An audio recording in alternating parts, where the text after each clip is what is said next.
Muy buenas tardes, queridos amigos. Bienvenidos a Vladimir a la Una. Vamos a conversar esta tarde con Luis Vicente León, de Data Análisis, investigador de opinión, economista. Y por supuesto que hay dos barajitas, la barajita electoral, la barajita económica. Siempre optamos por lo que está en el tapete. Estamos cerca de unas elecciones en medio de una crisis económica. Sí. Es una barajita de dos caras. Bueno, no, primero encantado de estar aquí.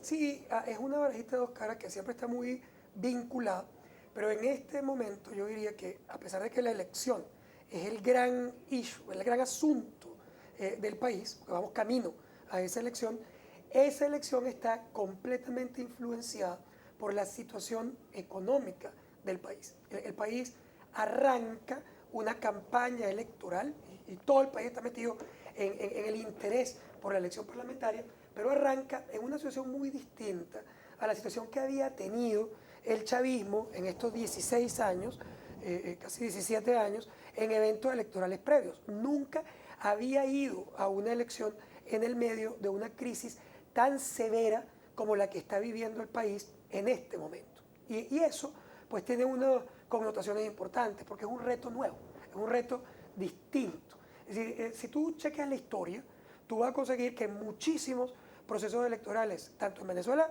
como en el resto del mundo, cuando un gobierno va a la elección en el medio de una crisis, usualmente pierde.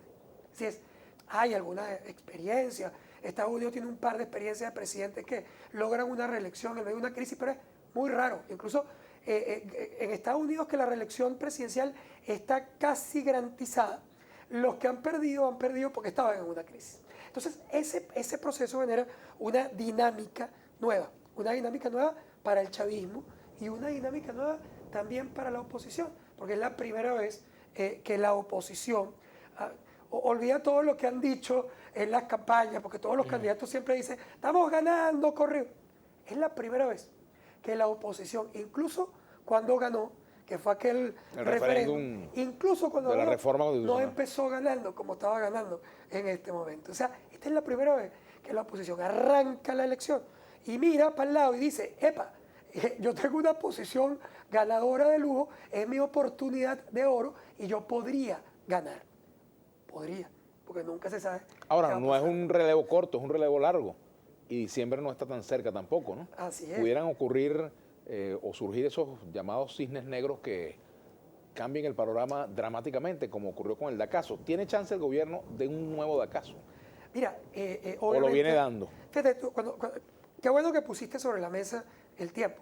Porque claro, cuando la gente dice, no vale, eso ya está listo, lo que falta son 2 meses y medio. En política, eso es completamente distinto. Es decir, 2 meses y medio es una eternidad en una campaña política.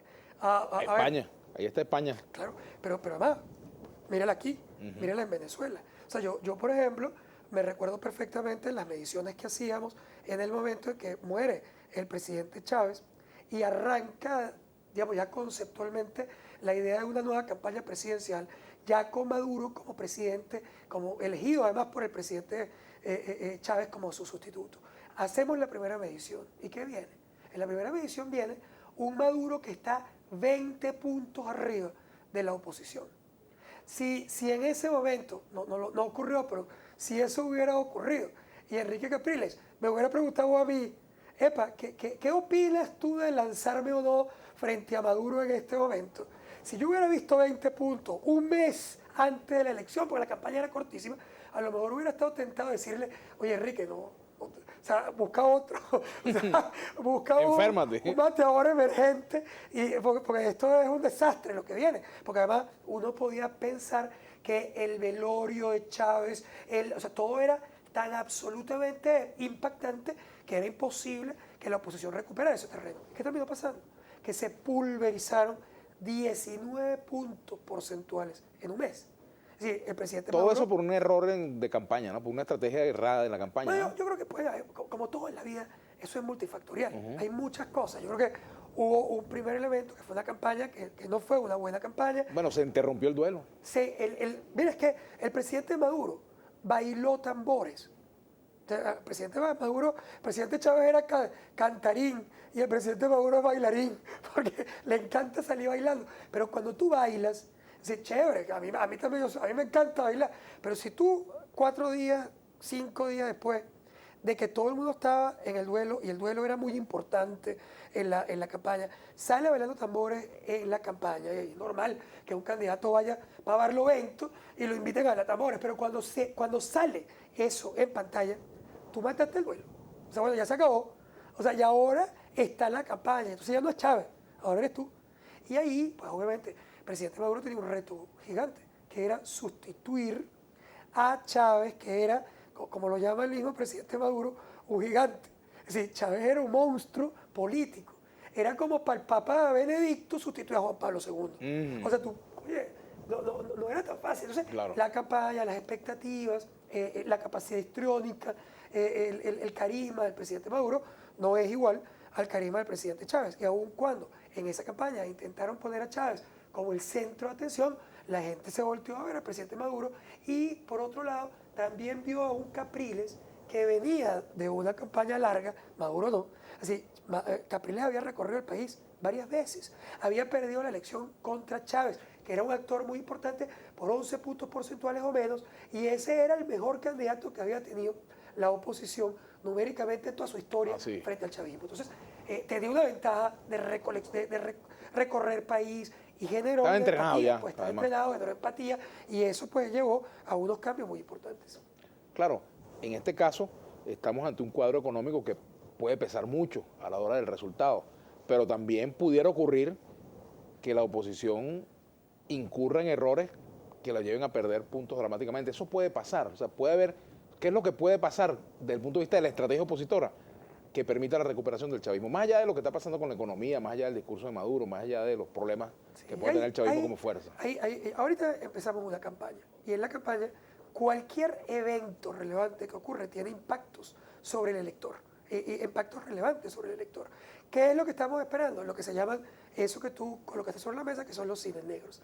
Esos cines negros son, ¿qué puede hacer el gobierno para desviar la atención de la población y poder enfocarla en una cosa distinta en la que él tenga más margen de maniobra? Y en eso está trabajando. O sea, el tema de frontera con Colombia. Ese es un cisne. Es un tema que hay que mirar. ¿Tú lo catalogarías como un cisne negro? Un potencial cisne negro que hay que mirar. Y en la oposición está la posibilidad, o la necesidad, diría yo, que tiene la oposición de motivar el voto. Porque en este momento, la oposición y el chavismo, la oposición es más grande que el chavismo en este momento. Tiene una posición más grande hoy. Pero ninguna de las dos tiene mayoría individual. Necesitan a los independientes para poder ganar. Y esos independientes, que representan más del 35% del electorado total, casi 40% del electorado total, son el actor que la oposición necesita convencer que vote. Probablemente, si votan, podrían votar en contra del gobierno por un voto castigo en el medio de una crisis significativa que no es secundaria. La crisis es tan grande que ha logrado que 87% de la población venezolana indique que la situación del país es mala o muy mala. Y aun cuando no todos culpen al presidente Maduro, evidentemente afecta la evaluación de gestión. Tenemos que hacer una pausa, Luis Vicente. Al retorno seguiremos conversando sobre este y otros temas. Vamos a hablar de la crisis económica, vamos a hablar de la elección, cómo se mezclan estos dos ingredientes. Ya venimos.